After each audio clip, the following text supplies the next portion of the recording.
ஆர்த்தி என்னாச்சு? என்னையா கேக்குற? தோ நிக்கிறாங்கல்ல, இவங்க கிட்ட கேளு. அம்மா என்ன பண்ணாங்க? இது கூட என்னட்ட தான் கேப்பியா? இங்க தானே இருக்காங்க, இவங்க கிட்ட கேட்டா என்ன? ஆர்த்தி சும்மா கத்தாத, என்னாச்சுன்னு சொல்லு. எல்லாமே இவங்களால தான். இவங்களுக்கு மனசாட்சின்னு ஒன்று இருக்கா இல்லையா? ஆர்த்தி, அம்மாவை பத்தி தப்பா பேசாத. நான் சரியா தான் பேசுறேன். அவங்க மனசாட்சி இல்லாத ராட்சசி. திமிர பத்தியாடா, உடம்பு பூரா கொழுப்பு. வீட்டு வேலை ஒண்ணு செய்யறதுக்கு வழி இல்ல. அம்மா வீட்டுக்கு போறேன்னு கிளம்பி போறா. ஒரு பொட்டு தங்கமணி வாங்கிட்டு வரதுக்கு வக்கு இல்ல.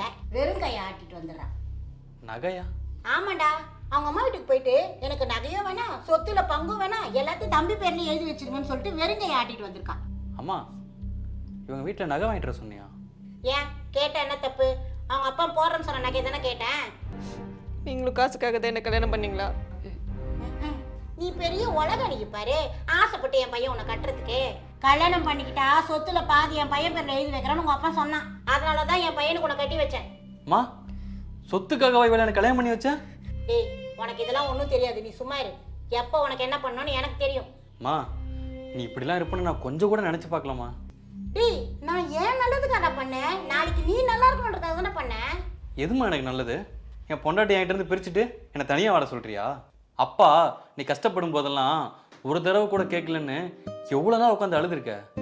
இப்போ அதே தாம்மா நீ இவளுக்கு பண்ணுற. இவளும் ஒன்றை மாதிரி தாம்மா. அவங்க அம்மா அப்படி பேசுனாங்க இப்படி பேசுனாங்க நான் வந்து சொல்லும்போது எங்கள் அம்மா அப்படிலாம் பண்ணியிருக்க மாட்டாங்க அப்படின்னு சொல்லி உனக்கு தாம்மா நான் சப்போர்ட் பண்ணேன். நீ என்னம்மா இப்படி இருக்க? டேய், காசு பணம் இருந்தா தான் 4 பேர் உன்னை மதிப்பாங்க. இங்கே பாருமா, அந்த காசுனால ஒரு 4 பேர் ஒன்றும் எனக்கு முக்கியம் இல்லை. அவங்களெல்லாம் பார்த்தா வாழ்க்கையில் நிம்மதியாகவே இருக்க முடியாது. இருந்தாலும் ஃபியூச்சருக்குன்னு. ஃபியூச்சரில் நானும் இவ்வளோ தனி கொடுத்து போயிட்டா என்னம்மா பண்ணுவேன்? அதை 4 பேர் வந்து உன்னை பார்த்துப்பாங்களா? இல்லை அந்த பணம் தான் உன்னை பார்த்துக்குமா? எங்க அத்தை மனசு கஷ்டப்படுற மாதிரி பேசாதீங்க.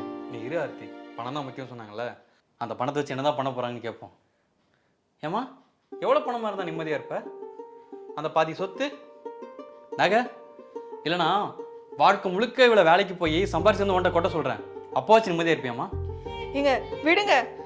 இப்படி ஒரு மருமக இருந்தோம் காசு தான் முக்கியம் சொல்கிறது உனக்கு எப்படிம்மா மனசு வந்துச்சு? போமா, உள்ள வாங்க. இவன் நல்லா இருக்கணும்னு சொன்னா பொண்டாட்டி பேச்சுக்கு எப்படி பேசிட்டு போகுது லூஸ் பையன்.